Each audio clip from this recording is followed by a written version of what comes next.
पाठ्य 6 भगवद गीता के अध्याय से ये सीख देते हुए, whatever has happened is only for the good future.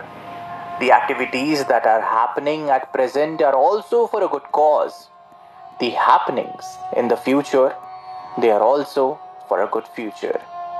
जो हो रहा है वो भी सही है, जो हो चुका है वो भी सही है, और जो भी होने वाला है वो भी सही के लिए ही हो रहा है।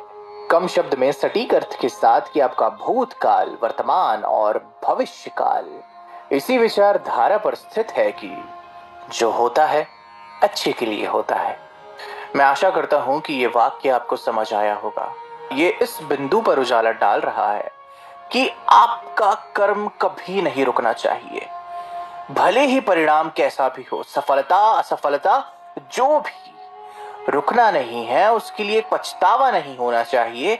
सिर्फ और सिर्फ आपकी ड्यूटी, जो सबसे बुरा आप कर सकते हैं वो ये है कि अपने परिणाम के लिए, अपनी स्थिति के लिए किसी और पर दोषारोपण करना, एक बदले की भावना से।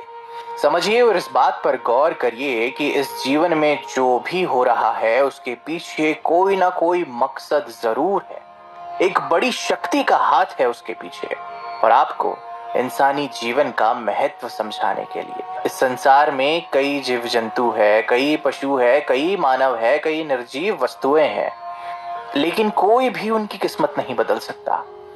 जिसके जीवन में जो होना लिखा है वो होके रहेगा। नसीब अपना अपना, अंग्रेजी में इस शब्द को कहा जाता है destiny. If it's meant to be it will be, अगर उसे होना है तो वो होके रहेगा। तो कृपया करके मैं आपसे ये विनती करना चाहूंगा कि अपने सफर पर आपने आज तक जितना भी तय किया है, खुद पर गौरव करें, खुद से प्रसन्न रहे, और छोटी मोटी असफलताओं को और जीवन की इस धुन पर नाचे ऐसा कि आपके चेहरे पर खुशी हो, ना ही नाराजगी और ना दुख। आप खुद समझिए कि जीवन में कभी कभी समय बहुत अच्छा चलता है तो सभी लोग पूछते हैं, लेकिन एक ऐसा वक्त भी आता है जब वक्त बहुत खराब चलता है और अपने भी साथ छोड़कर चले जाते हैं। क्या करें, यही जीवन का चक्का है, चलते रहना है, रुकना नहीं है। कोई मूर्ख ही होगा जो अपने भूतकाल पर अभी भी अटका हुआ है, क्योंकि जिंदगी एक ऐसी कड़ी है कि जिसे आप पीछे जाकर ठीक नहीं कर सकते। जहां और जिस वक्त और जिस परिस्थिति में हो वहीं से ही ठीक करना होता है, और आपका आज ही आपके आने वाले कल को आकार देता है। तो भूतकाल की चिंता छोड़े, भविष्य के बारे में सोच सोच कर भयभीत ना हो, आज पर ध्यान दे और आपका कल, आज और भविष्य अपने आप सुखी हो जाएगा। उदाहरण देना चाहूंगा सदी के महानायक और इस देश के महान अभिनेता श्री अमिताभ बच्चन का। एक दौर था जब इनके नाम का सिक्का चलता था और केवल इनका नाम ही काफी था किसी पिक्चर पर हाउसफुल का बोर्ड लगने के लिए। 70, 80, 90 का दशक तक ठीक ठाक सब कुछ चला, मगर एक ऐसा वक्त आया जब उन्होंने एक अपनी कंपनी खोली जिसका नाम था ABC, और ये दिवालिया हो गए क्योंकि वो कंपनी डूब गई। तब इनकी हालत बहुत ही नाजुक थी, ऐसी नौबत आ गई कि घर भी गिरवी रखना पड़ा। तब क्या इन्होंने ये सोचा कि मैं तो इतना बड़ा सुपरस्टार रहा हूं, मेरी ये हालत कैसी हो गई? या इन्होंने इस पर गौर किया कि यार अब मैं आगे अपना जीवन कैसे व्यतीत करूंगा, क्या लोग मुझे दोबारा सुपरस्टार मानेंगे या नहीं?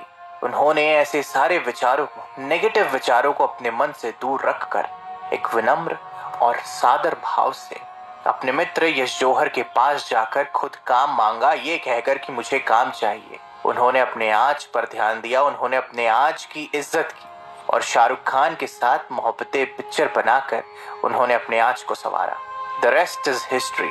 KBC ने उन्हें अपनी आवाज के तौर पर अपनाया, और आज 20 साल बाद भी 75 साल के ऊपर होने के बावजूद इस सदी के महानायक और हिंदी फिल्म इंडस्ट्री के सबसे बड़े अभिनेता के तौर पर आज भी तामील है और इस्तकबाल है, और इनका सिक्का आज भी बुलंद है। नाम है अमिताभ बच्चन, जिसने अपने आज पर ध्यान दिया, विनम्र और एक सादर भाव से। बने रहिए हमारे साथ परम पूज्य भगवद गीता से 7वीं सीख जानने के लिए, जो कहती है परिवर्तन ही संसार का नियम है। भला क्यों और कैसे, ये जानने के लिए ये 7वां अंश जरूर सुनिएगा।